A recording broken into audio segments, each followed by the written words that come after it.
রিওয়ায়াত আছে আন আবি হুরায়রা রাদিয়াল্লাহু তাআলা আনহু قال النبي صلى الله تعالى عليه وسلم كلمتان حبيبتان الى الرحمن خفيفتان على اللسان ثقيلتان في الميزان سبحان الله وبحمده سبحان الله العظيم سبحان الله আমার নবী ফরমায় আবু হুরায়রার পর রিওয়ায়াত নবী কয় আল্লাহ দুটা শব্দ বড় ভাল পায় দুটা বস্তু বড় পছন্দ করে দুটা বস্তু অতি মরম করে সাহাবা কয় কিলা মাইয়া রাসূলুল্লাহ আমার আল্লাহ কি বস্তু ভাল পায় যেটো দুটা এই দুই বস্তু কি ভাল পায় আমার নবী ফরমায় সেই দুই শব্দ যেতিয়া মোর উম্মত সকলে মুখে দি জুবানে দি উচ্চারণ করিব জুবানত মুখত কষ্ট নহব কক সুবহানাল্লাহ মোর এটো লাস্ট ওয়াজ তো গুরুত্ব দিব মই কিন্তু আজি যাই যাতে আপোনালোকৰ বেয়া নকওঁ হেতু কব কৰিব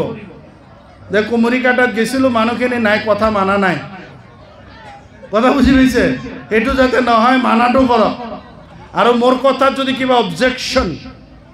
প্ৰশ্ন কোয়েশ্চন থাকে আপনি কৰিব পাৰে ঠিক আছে জানিব লগা কথা হলে ইনশাআল্লাহ আপনি কৰিব পাৰে আপোনালোকক অফার দিলো জানি লক আজিয়ে তো জি নহক নবী পাক সাল্লাল্লাহু তাআলা আলাইহি সাল্লামে ফরমায়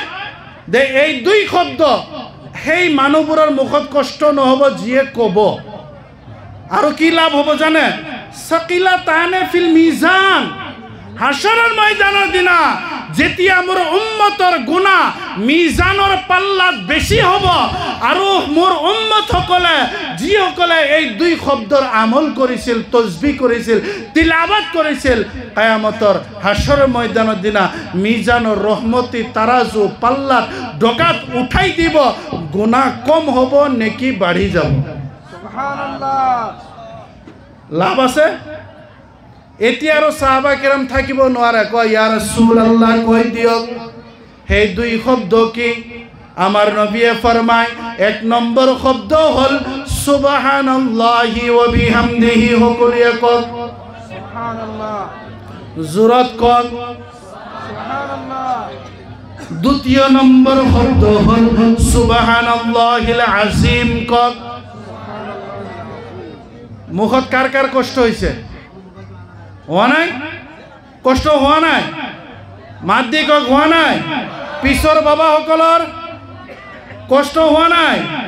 তো আমাৰ নবীৰ কথা প্ৰমাণ তো আপোনালোকেই দিলে যে সত্য সুবহানাল্লাহ আমাৰ নবী আজিৰ পৰা 1450-1500 বছর আগত এই কথা কৈছিল যে কষ্ট নহব আজি আপোনালোকে এই কুমৰি কাটাত বহি বহি এই অঞ্চলত বহি বহি সুবহানাল্লাহ কই মানে প্রমাণ করিলে মোর নবীর কথা সত্য 100% সত্য কক সুবহানাল্লাহ কথা চিন্তা কৰিছে তো আপোনালোকৰ মুখে দি মই উত্তৰ ওলালো দলিল দিলো মোৰ নবীৰ কথাৰ দলিল আপনি হলে মোৰ নবীৰ কথা সত্যৰ দলিল আপনিও হলে ময়ো হলো ওলামা কেরামো হলে পাবলিকও হলে মা ভনী সকলে হলে সবে হয়ে গেল হইছো না নাই কক কষ্ট যদি হওয়া নাই তে নবীর কথা দলিল হয়ে গল সাবিত হয়ে গল এনেকুৱাই কথা তো মুমিন মুসলমান তো জি নহক আপোনালোকে ধৰ্মীয় অনুষ্ঠানত বহিলে এক নম্বৰ অভদ্ৰামি নকৰিব নিজৰ কিবা হাজত প্ৰয়োজন হ'ব বাহিৰত যাব কিবা দৰকাৰ হ'ব বাহিৰত যাব হামেশা নিজৰ সম্মান বজাই ৰাখা আমালোকৰ কৰ্তব্য আমি যদি নিজৰ পৰিচয় নিজে ভালকে ৰাখো আমার নবীর আখলাক তো হেতুয়ে আছিল নবীর ক্যারেক্টার নবীর চরিত্র আপনি কিভাবে নবী তরওয়ালে দিয়ে ইসলাম প্রচার করেছে নেভার নো আমার নবী যদি ইসলাম প্রচার করেছে ক্যারেক্টার দিয়ে আমার নবী যদি ইসলাম পরিচয় করেছে চরিত্র দিয়ে আমার